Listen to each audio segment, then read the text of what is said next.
Hi everyone, and welcome to the Fake Love and Flying Monkeys podcast. My name's Nova Gibson and I am your host. My area of expertise is in supporting victims and survivors of narcissistic abuse and other toxic relationships. I'm the principal counsellor at Brighter Outlook Narcissistic Abuse Counselling Service, and I'm also the author of Fake Love, Understanding and Healing from Narcissistic Abuse.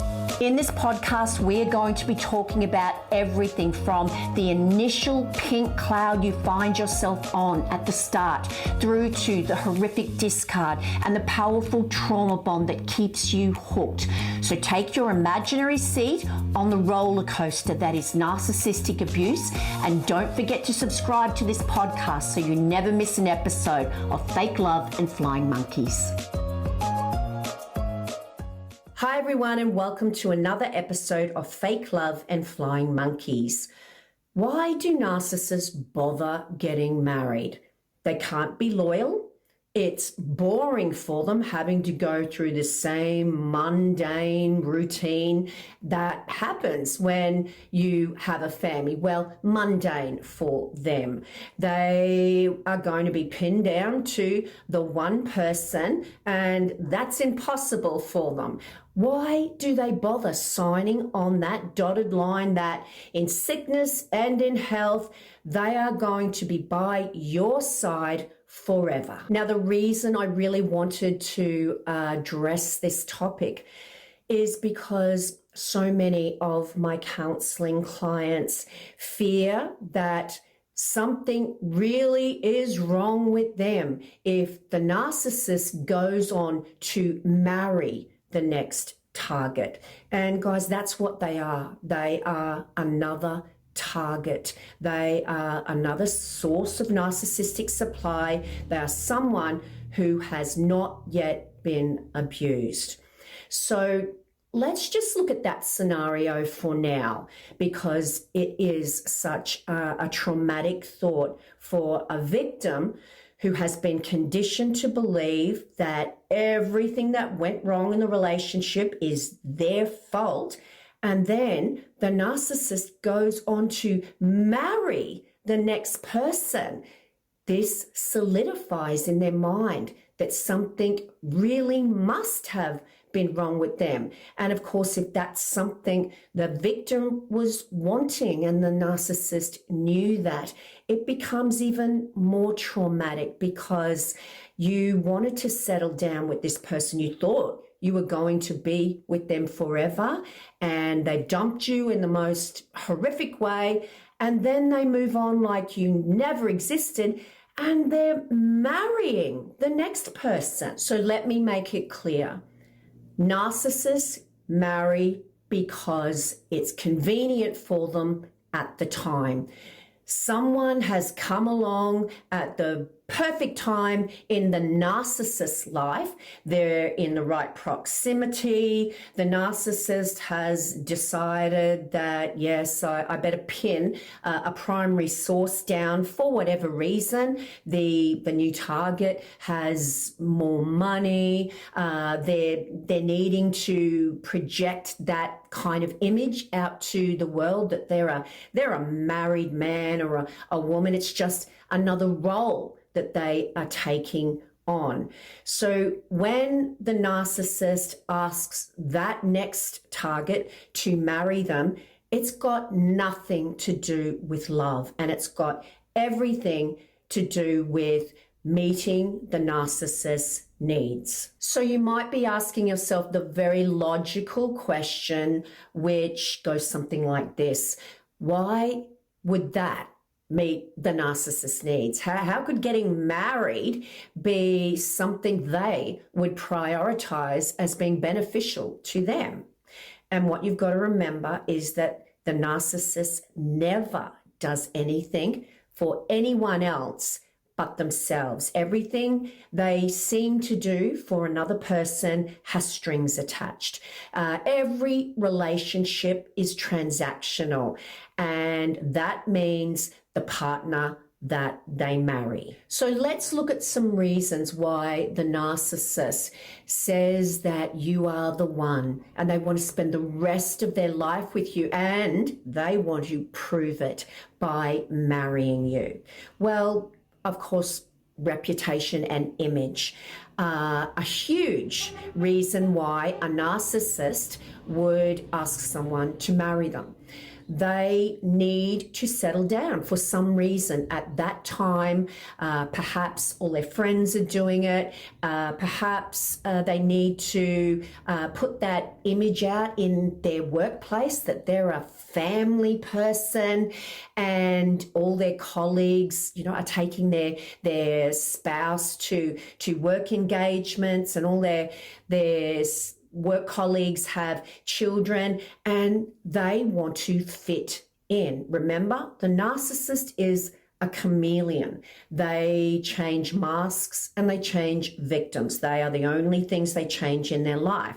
So if they are surrounded by people who are in that time of their life where they have families and it's making them kind of an outsider because they don't have that family, then that becomes their reason. I need to fit in, so who's around? And they grab the first person available. So of course, there's a bit more that goes into it than that. But really, it's about timing. They have decided that now's the time and they do the deed. They ask someone to marry them because they've met someone that seems to have the right qualities that will prop up their ego. Maybe this person has money, or they have a wonderful reputation, image in the community, and they see them as a long-term source. And that's what it's about. It's about also finding someone with empathy, someone who wants to nurture them, and they believe they will be able to manipulate, and they see them as a good thing to keep around long term. So let's talk a little bit more about resources. If the narcissist comes across someone in their life who has those extra resources, perhaps they've just gone through a settlement with a previous partner. Oh my goodness, the narcissist has struck the jackpot.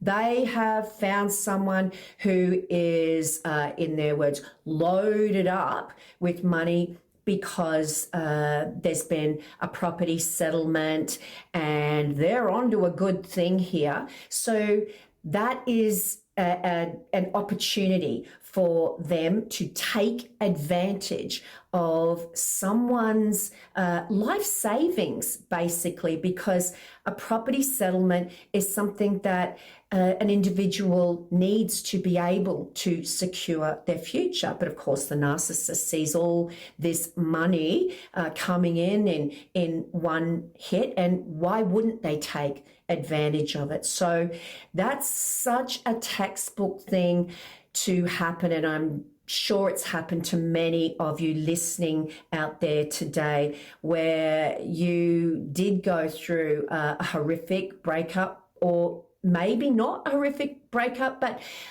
you've got a settlement that's just come in, or it's going to come in, and the narcissist has thought, geez, I'm onto a good wicket here, and they start grooming you because they're after that money pot. And that money pot seems like an even easier thing for them to achieve when they know that you have come from a past abusive relationship, because they know that you will be traumatized. It would have been a horrific court battle, and that you will really, really benefit from a shoulder to cry on. So they love taking advantage of people who have experienced terrible litigation abuse and post-separation abuse.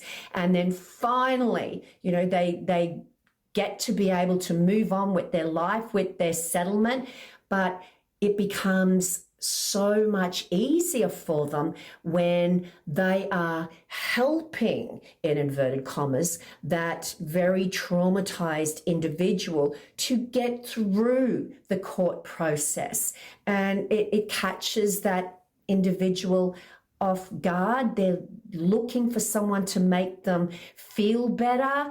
And like a lawyer who's an ambulance chaser, they go out there looking for people who have a settlement coming in, and they become the most empathic listening ear and their source of strength to get them through the settlement with that abusive ex-partner whom they profess to hate. And it's not just possible property settlements and assets being split that is enticing to the con artist, to the manipulative narcissist.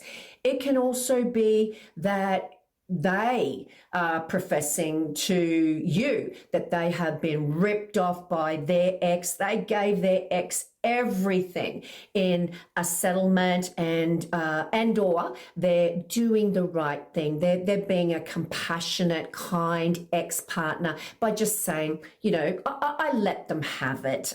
You know, I didn't want to have to go through a court process, and I just said, you know, you have it because I was such a nice person. It's not necessarily that property settlement that is the only thing that will make you look even more delicious to the narcissist.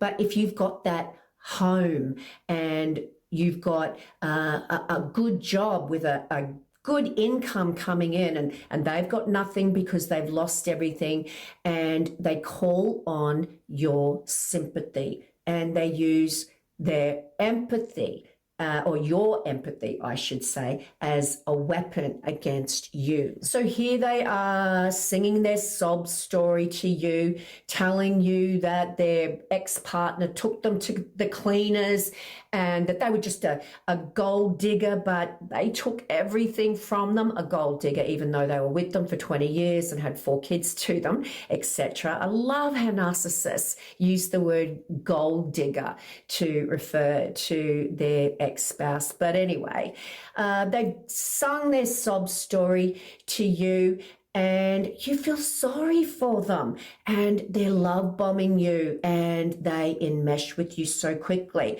And before you know it, there they are, living in your home. There's a meme that we often see in the narcissistic abuse recovery community, which goes something like this.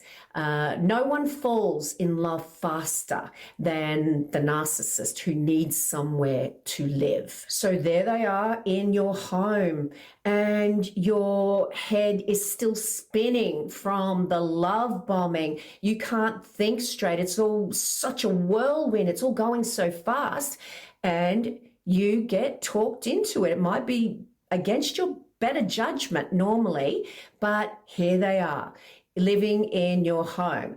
And the next week, you've got their kids coming over to stay the weekend, and you're planning weeks on, weeks off with your children and their children. It's all going so fast. But the bottom line is that you had a home. The victim has a home. And before the victim knows it, they're being asked to marry the narcissist.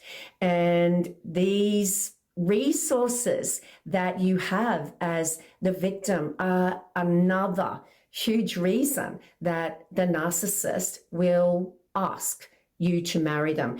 And guys, if you are the previous primary source and you're seeing this and you're wondering, oh, why are they going to settle down with them?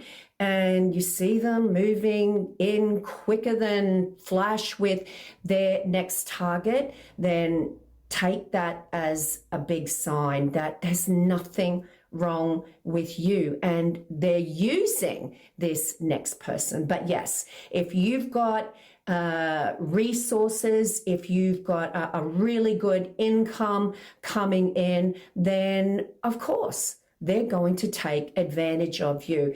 And what better way to pin you down and get access to your resources than asking you to marry them? So the victim meets the narcissist, they're love bombed. Their head is still spinning from being love bombed after just meeting this person, when before they know it, the narcissist is living in their home, and their head is still spinning when the narcissist's children from their previous relationship are moving in, or at least coming over every second weekend.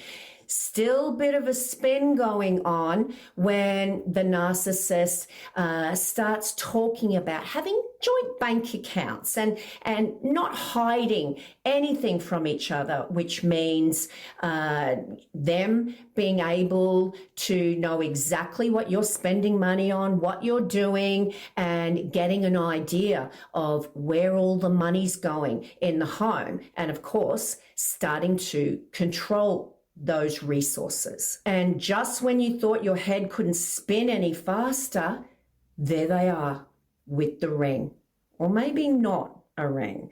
Narcissists, particularly the ones who are giving you the sob story of having been ripped off by a crazy ex, will make the promise that as soon as I get my settlement, or as soon as I get this money from an accident I had 10 years ago, as soon as I get that money, I'm going to buy you the biggest diamond you have ever seen.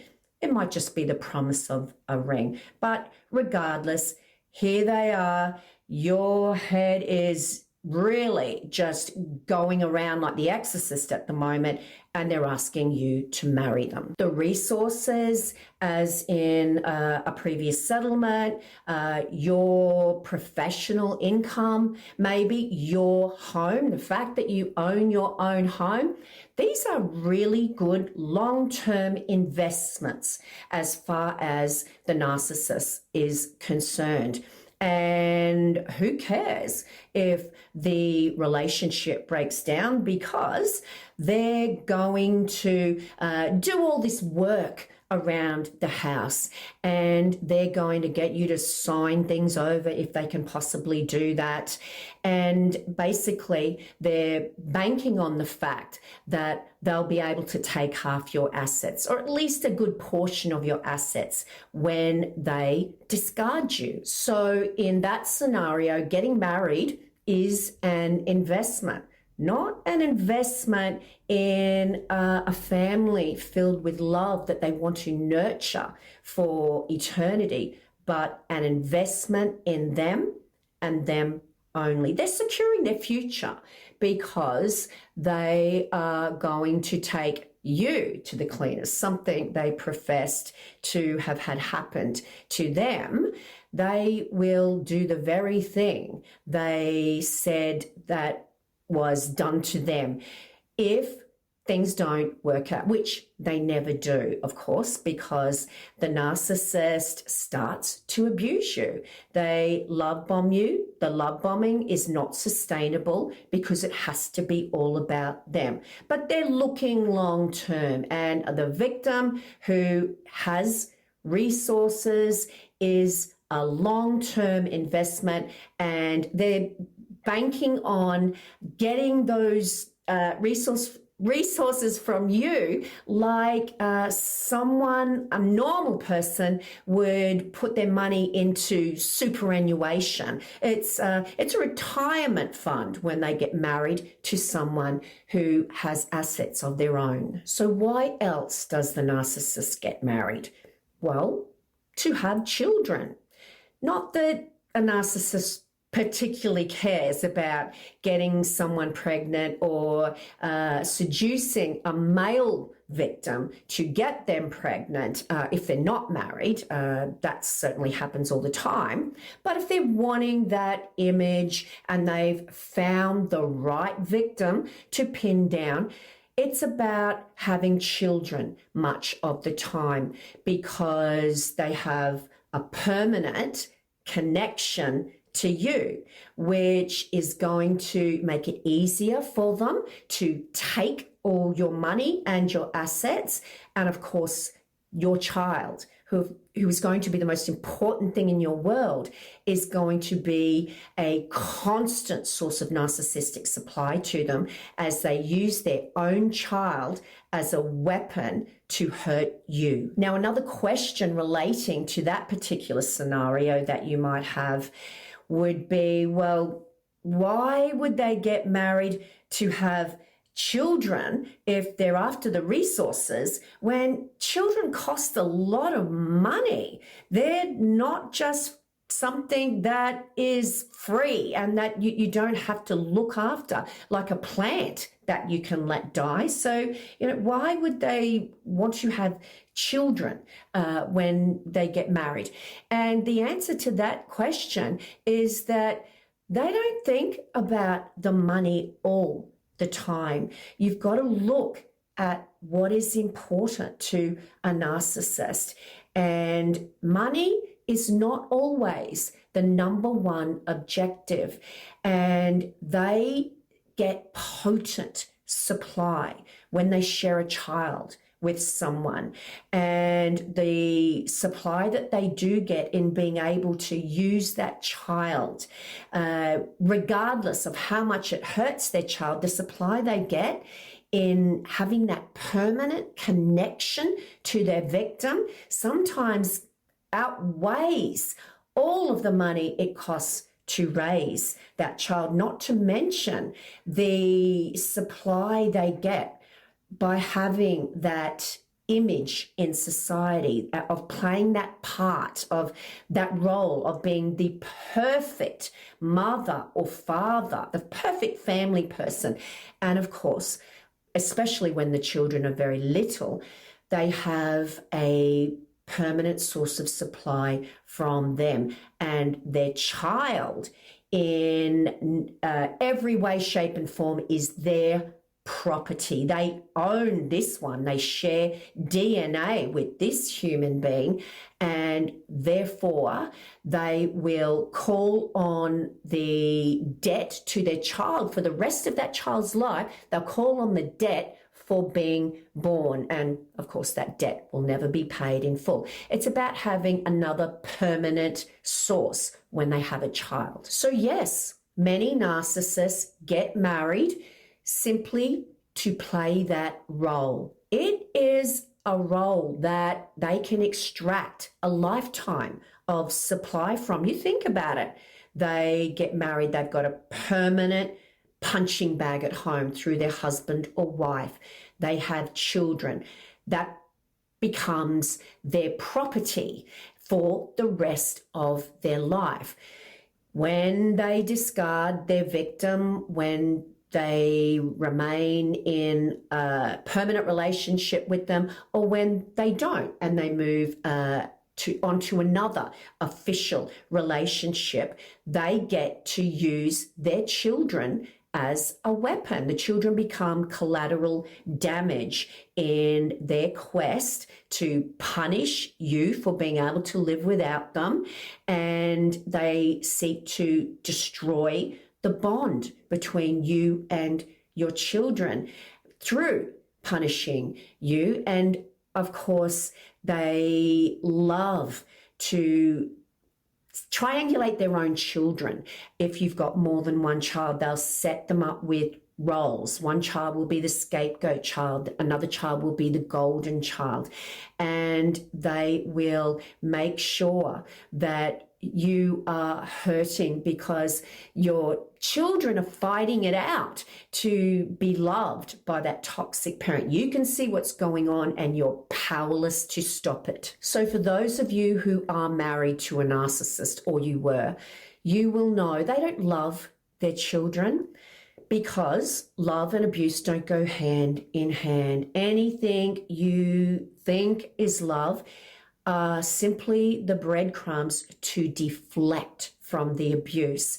And this makes it incredibly difficult for children to leave a toxic parent or to understand it in any way, especially when that parent is using things that you should take for granted as a way to deflect from the abuse. I put food on the table. I gave you a roof over your head. Or if they've got the resources, I bought you a car. I paid for your education, which means they're telling you that those things weren't gifts at all. They had strings attached to them. You had to allow them to abuse you in order to have access to those gifts. The narcissist creates a very powerful trauma bond between themselves and the child. The child becomes attached or addicted to that roller coaster like any other intimate partner, and they become dependent on those breadcrumbs of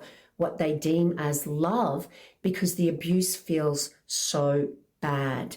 So children are a permanent source of supply where once again, the narcissist is securing their future. They've got someone to look after them when they're old, and they've got a permanent punching bag who will feel obligated to tolerate their abuse and to hang around expecting the narcissist to love them one day whilst they soak up the supply from the pain of their own child. So the narcissist asks you to marry them, and the first thing they want to do, if it hasn't happened already, is to have children.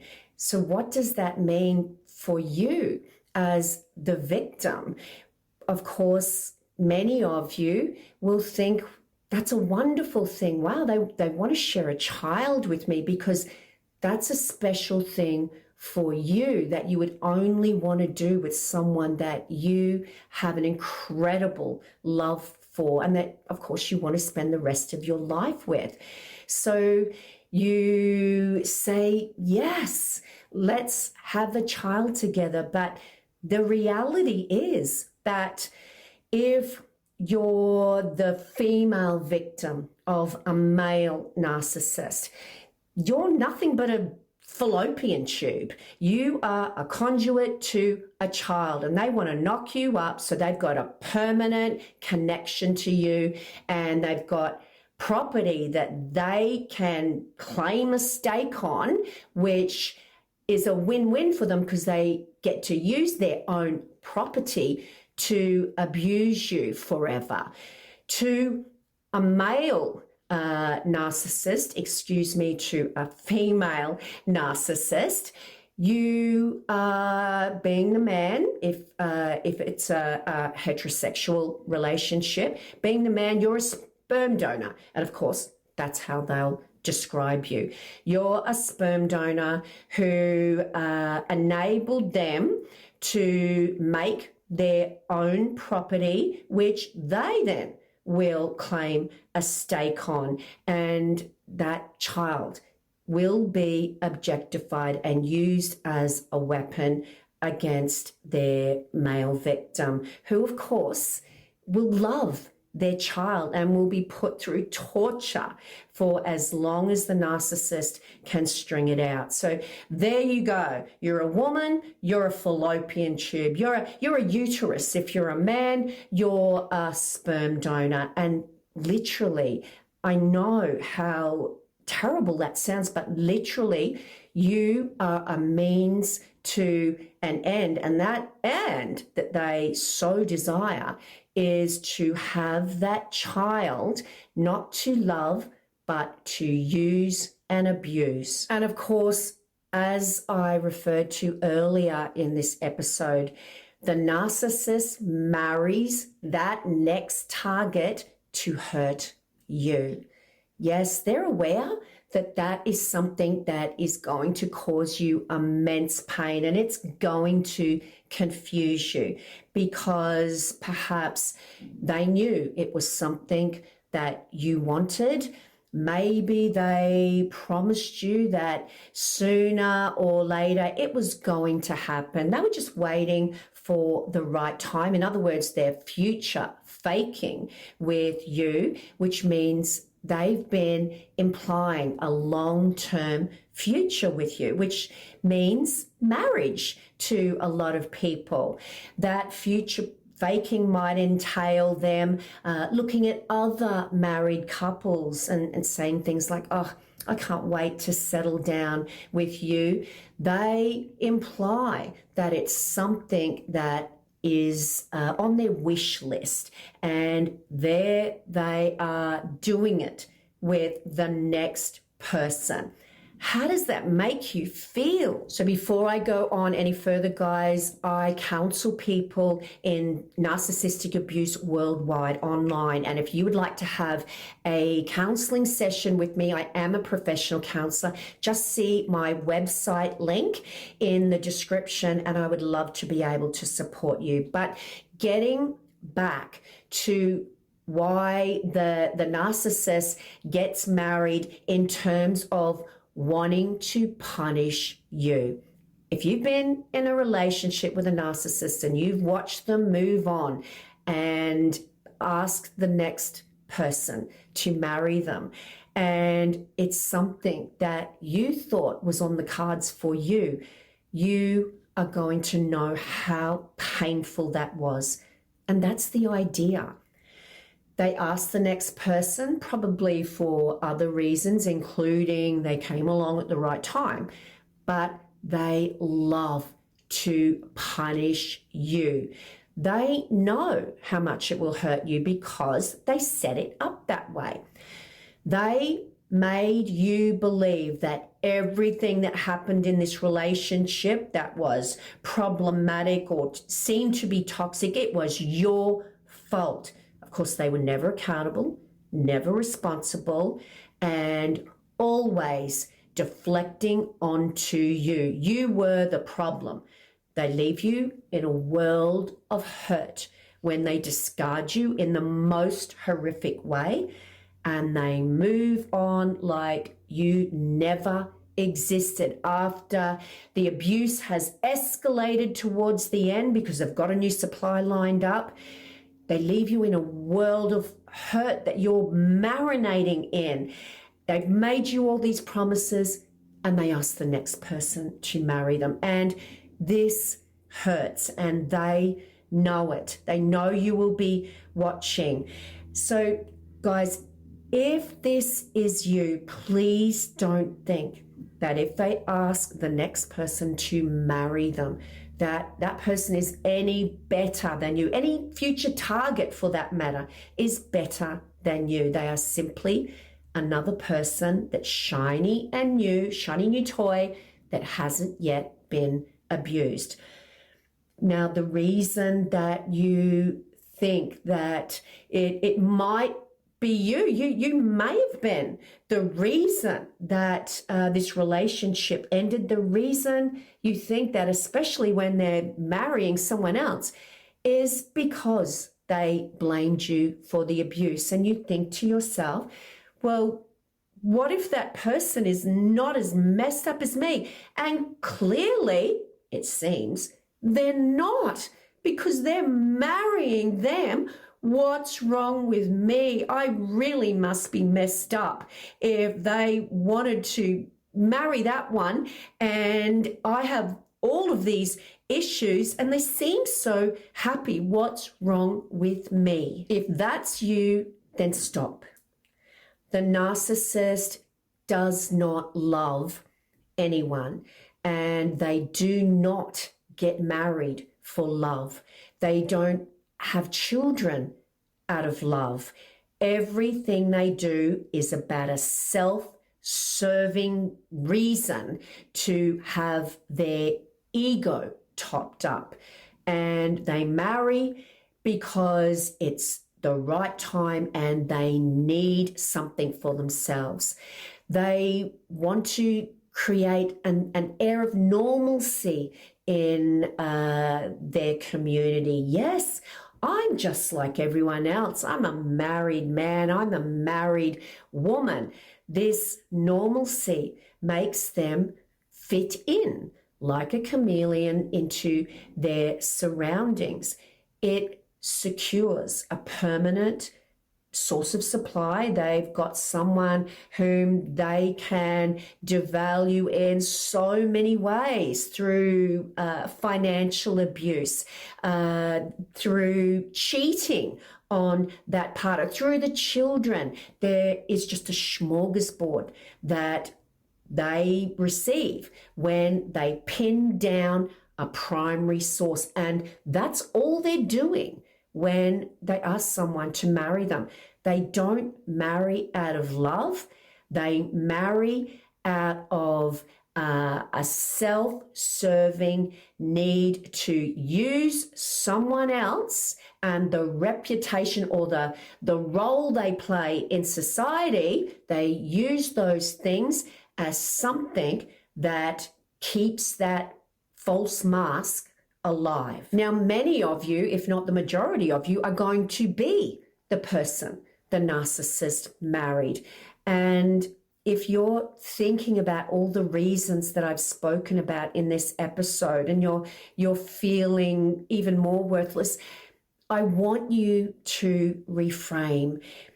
The narcissist abused you and kept you in that environment and chose you because of their own needs, but also because you had something they don't. And that's not just relating to resources.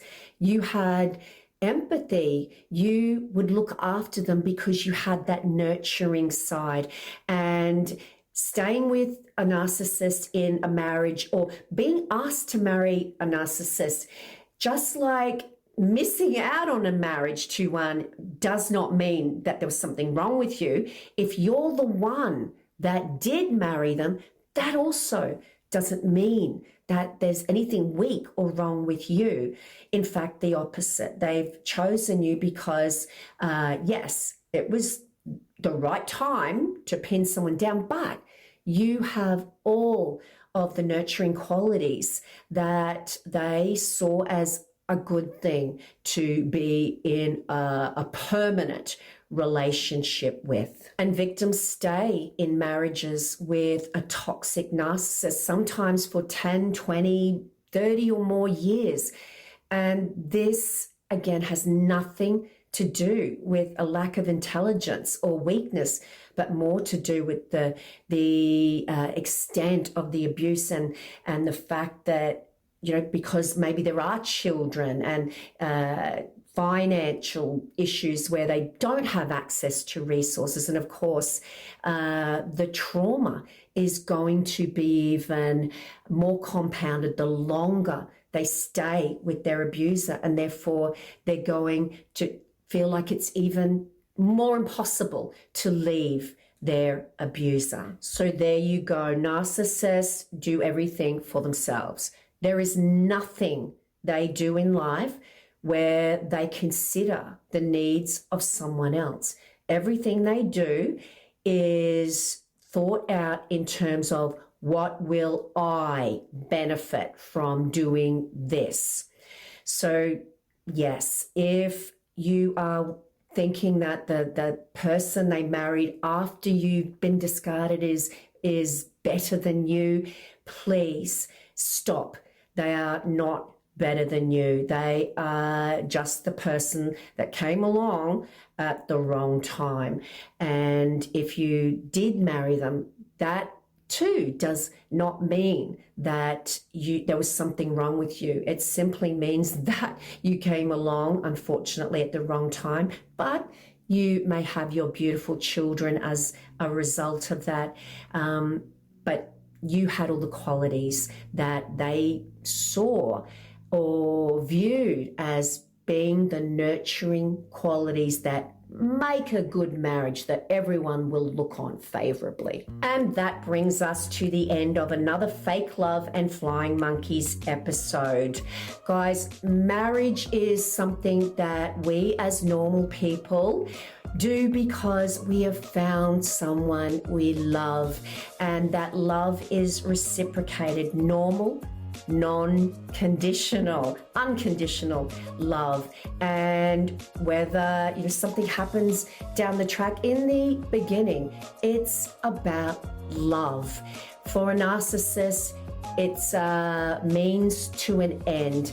And unfortunately, the person they married has this permanent connection to an abuser, which can just destroy their lives and make it extremely difficult for them to escape. So I hope you found that episode insightful. If you'd like to have a one-on-one counseling session with me online, just see my website, and I would love to be able to support you in your healing journey from narcissistic abuse. Look out for my best-selling book, Fake Love, Understanding and Healing from Narcissistic Abuse, available worldwide, online and in Audible too. And of course, don't forget to subscribe and follow me on my other social media platforms.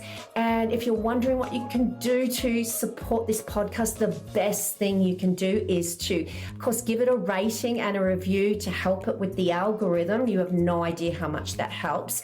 And to share. Sharing is caring. Tag a friend who might benefit from it. And on that note, it's bye from me for now. Until tomorrow's episode, remember, you are worthy of love, and you are worthy of so much more than a lifetime of fake love and flying monkeys.